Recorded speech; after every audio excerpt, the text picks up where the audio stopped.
రెడీగా డీటెయిల్స్ చూస్తే హైదరాబాద్లోని పలు ప్రాంతాల్లో భారీ వర్షం కురిసింది. ఈ వాన కారణంగా రహదారులు కూడా జలమయమయ్యాయి.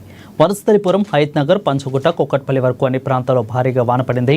అటు కార్వాను, గోల్కొండ, జియాగూడ నుంచి సికింద్రాబాద్, బోయిన్పల్లి వరకు అన్ని ప్రాంతాలలో వాన దంచుకొట్టింది.